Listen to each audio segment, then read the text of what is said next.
Alhamdulillahilladzi faddala bani Adam bil ilmi wal amal ala jami'il alam. Wassalatu wassalamu ala sayyidil arabi wal ajam wa ala alihi wa ashabihi nabi'il ulumi wal hikam. Allahumma salli ala sayyidina Muhammad wa ala alihi Sayyidina wa maulana Muhammad. Allahumma salli wa sallim wa barik alaihi wa ala alihi. Jamaah Juhur yang dimuliakan Allah Subhanahu wa taala, di dalam kitab Al-Mawa'iz fil Ahadits Al-Qudsiyah, dalam nasihat yang ketiga, kitab yang disusun oleh Hujjatul Islam Imam Al-Ghazali, Allah berpesan dalam hadis kudusinya kepada manusia, kepada kita. Apa kata Allah? Yaqulullahu ta'ala, ya bani Adam, wahai manusia, wahai bani Adam, kata Allah, iqna, qana'ahlah, tastaghni, maka kau akan senantiasa merasa cukup. Qana'ahlah, merasa cukuplah, maka hatimu akan terasa kaya. Terimalah apa yang Allah kasih, bersyukurlah apa yang Allah beri. Tastaghni, maka hatimu akan kaya, hatimu akan lapang manakala kau bersyukur menerima apa yang telah Allah beri kepadamu. Jamaah yang Allah muliakan, apa yang disebutkan oleh Hujjatul Islam dalam kitab Ihya Ulumuddin terkait makna daripada qanaah. Qanaah disebutkan oleh beliau, al-qanaatu ar-ridha bil qalil wal istighna'u 'anil katsir. Qanaah itu jamaah Juhur yang dimuliakan Allah, ridha, terima walaupun sedikit, dan merasa cukup kalau dapat banyak. Itulah qanaah. Dapat dia sedikit, alhamdulillah, inilah rezekinya dari Allah. Dapat dia banyak, tak jumawa, dia tak lupa kepada Allah, tapi merasa cukup walaupun dapat banyak. Kebalikannya, orang yang tidak qanaah, kalau dapat sedikit mengutuk hatinya, mengutuk lisannya, dapat banyak tak pernah merasa cukup. Itu orang yang tak qanaah, tak pandai bersyukur kepada Allah.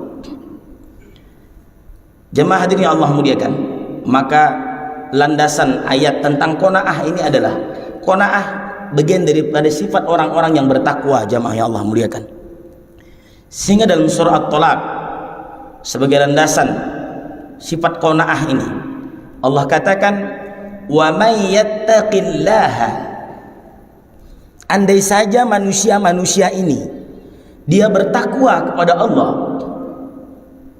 salat ya salat, perintah ibadah ya ibadah, perintah amal soleh ya amal soleh. Andai manusia itu dia laksanakan itu, dia tidak maksiat, apa yang Allah suruh dia lakukan, dia takwa kepada Allah, dia takut kepada Allah, dia laksanakan perintah Allah, dia jauhi larangan Allah, yaj'al lahu makhraja. Sesulit apapun dia punya masalah, jamaah yang Allah muliakan, pasti ada jalan keluar, pasti ada solusinya. Manakala manusia itu takut kepada Allah, qanaah kepada Allah, menerima takdir Allah, wa yarjukhu min haitsu la yahtasib, dan Allah akan berikan dia rezeki dari jalan yang tidak pernah dia sangka-sangka. Sebenarnya simple hidup ini, jamaah yang Allah muliakan, yang membuat sulit diri kita sendiri. Ada yang mengeluh, Ustadz, kami sudah berdoa bertahun-tahun, tapi kok tidak pernah bisa berangkat haji, tidak bisa berangkat umroh. Kalaulah tolak ukur umroh dan haji semata-mata adalah uang, kenapa ada orang yang berangkat haji bukan karena uangnya sendiri? Kenapa ada orang yang diumrohkan orang lain? Siapa yang memberi rezeki itu? Allah. Nah, kenapa kita belum sampai-sampai? Berarti kita belum takwa, sebenar-benar takwa. Karena mudah bagi Allah menyelesaikan segala persoalan kita, asal kita manut patuh dengan apa yang Allah kata. Beberapa waktu yang lalu Al-Fakir berceramah ke daerah Tapung, lalu ketemu dengan imam masjidnya. Mohon doa Ustaz, saya berangkat haji nanti tanggal 2 Juni. Alhamdulillah Ustaz, ada orang baik yang memberangkatkan saya haji. Ini menjadikan pelajaran kepada saya, ternyata asal manusia itu bertakwa kepada Allah, pasti Allah kasih jalan keluar, dan Allah akan berikan dia jalan rezeki yang tidak pernah dia sangka-sangka. Yang menjadi penyakit umat hari ini adalah selalu kufur nikmat, selalu tidak menerima. Dapat sedikit lisannya mengutuk, dapat banyak dia lupa pada Allah. Lalu bagaimana kalau kita dapat rezeki yang sedikit Ustaz? Umar ibn al-Khattab, Amirul Mukminin, pernah menyampaikan dalam sebuah ucapannya, la tajja' min qalili rizqi fa innal qalila la yattafiq. Jangan kalian bersedih manakala rezekimu itu sedikit. Jangan pernah merasa sedih kalau rezekimu sedikit. Kata beliau, fa innal qalila la yattafiq. Percayalah, sedikit rezekimu kalau kau syukuri pasti cukup. Kapan rezeki itu tidak jadi cukup? Saat manusia tak pandai bersyukur kepada Allah. Wal qafisul ladzi la yu'assaru bi ajlillahi wa rizqihi. Ajal dan rezeki tidak akan berpengaruh kecuali semua sudah ada ketentuan Allah. Jadi tak ada yang mempengaruhi ajal dan rezeki itu, kecuali semua sudah ditentukan oleh Allah Subhanahu wa taala. Bukan, dan tidak ada orang gara-gara rezekinya sedikit mati, tidak ada jemaah Allah dekat. Kapan hatinya mati? Kapan hatinya fakir? Dan semiskin-miskin manusia itu siapa? Semiskin-miskin manusia adalah faqrul qalbi, orang yang miskin hati. Itulah manusia yang miskin. Lalu siapa manusia yang paling kaya? Ghinan nafsi. Siapa yang paling kaya itu? Orang yang paling kaya adalah orang yang kaya jiwanya. Apa maksud kaya jiwa? Hatinya selalu qanaah, hatinya selalu tawakal dan bersyukur kepada Allah. Jamaah jur yang Allah muliakan, maka qanaah itu sebenarnya adalah buah dari yakin dan tawakal yang mendalam. Semakin dalam yakin seseorang, semakin dalam tawakal seseorang, semakin tinggi qanaahnya. Dia yakin, andai hari ini rezekiku tak banyak, dia akan kembalikan kepada Allah. Alhamdulillah ya Allah, inilah rezekimu hari ini, terima kasih ya Allah. Mudah-mudahan Allah menambahnya dari jalan yang lain. Hadirin jamaah juhur yang dimuliakan Allah Subhanahu wa taala. Maka kita beruntung jadi orang Islam. Rasulullah SAW bersabda, hadis riwayat Imam Muslim, qad aflaha man aslama. Beruntunglah orang Islam ini, beruntunglah orang yang sudah masuk Islam ini, beruntunglah kita yang Islam ini. Kenapa? Waruzuqa kafafan. Orang yang Islam ini kita dapat jaminan rezeki yang cukup. Beruntung jadi orang Islam, sebab orang Islam itu dapat jaminan rezeki yang cukup. Wa qanna'ahu Allah bima atahu. Dan orang Islam Allah berikan hati yang qanaah terhadap apa yang Allah berikan. Jadi kita jadi orang Islam saja jamaah juhur itu nikmat. Apa nikmatnya? Rezeki kita sudah dijamin Allah Subhanahu wa taala.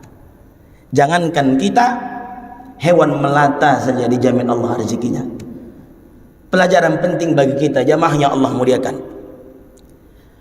Hari ini tak usah risau, tak usah terlalu risau tentang sesuatu hal yang sudah pasti. Rezeki contohnya, dia sudah pasti, dia sudah ditentukan Allah. Tapi hari ini yang meski kita risaukan adalah amal soleh yang akan kita bawa mati itu belum ada. Kami sudah ada Ustadz, sedekah kami, sedekah yang mana? Sedekahmu semua bukan karena Allah, sedekahmu karena ingin dilihat orang. Kami sudah sholat, sholat yang mana? Sholatmu masih banyak ikat dunia. Maka jemaah yang Allah muliakan, tak usah risau tentang sesuatu yang sudah pasti dalam hidup ini,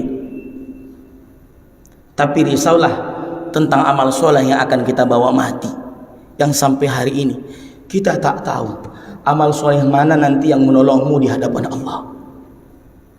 Jamaah zuhur yang dimuliakan Allah Subhanahu wa ta'ala. Maka Imam Syafi'i berkomentar tentang qanaah, kata beliau, ra'aitul qanaata ra'sul ghina. Saya melihat qanaah itu adalah puncak dari kekayaan. Jadi asal ada orang yang qanaah, maka dia sejatinya adalah dalam puncak kekayaan. Maka kata Imam Syafi'i, fasirtu bi adyaliha mumtasikan. Oleh karenanya saya memegang erat-erat puncak itu. Kemudian apa kata Imam Syafi'i? Fala tanzur ila man malakat dunya. Jangan tengok orang yang Allah kasih harta yang banyak. Jangan tengok orang yang punya rumah mewah, punya harta banyak, pangkatnya luar biasa. Jangan tengok itunya. Fa innaha raha minha. Sebab nanti dia akan tinggalkan itu. Sebab dia akan meninggalkan apa yang dia punya, pasti semua akan meninggalkannya. Jadi jamaah yang Allah muliakan, jangan tengok orang yang punya harta banyak. Percayalah, pasti dia akan berakhir. Harta itu akan berakhir, jabatan itu akan berakhir. Jangan tengok itu. Maka konsep qanaah, jangan tengok orang lain, tengoklah apa yang dia punya, pasti akan meninggalkannya. Dengan demikian, jemaah Allah muliakan, kita akan senantiasa menjadi orang yang qanaah. Unzur, lihatlah ila man huwa asfala minkum, ke bawah, lihat ke bawah, lihat kepada orang yang mungkin lebih lemah daripada kita, tapi masih tetap bisa berusaha. Konsep bersyukur, tengok ke bawah, jangan tengok ke atas, agar senantiasa kita dalam keberkahan. Sebab kita senantiasa bersyukur manakala kita melihat ada orang ternyata dia tidak punya kaki tapi masih bisa sholat, dia tidak punya motor, dia tidak punya mobil tapi masih bisa ikhtiar. Dengan demikian hati kita senantiasa selalu bersyukur kepada Allah. Terakhir, jamaah zuhur ini dimuliakan Allah Subhanahu wa ta'ala, ada 3 manfaat qanaah. Yang pertama, hadirnya ketenangan jiwa dan pikiran. Orang yang qanaah, pikirannya tidak terganggu dengan hutang cicilan. Orang yang qanaah, hatinya tidak akan terganggu dengan jiwa yang bermasalah.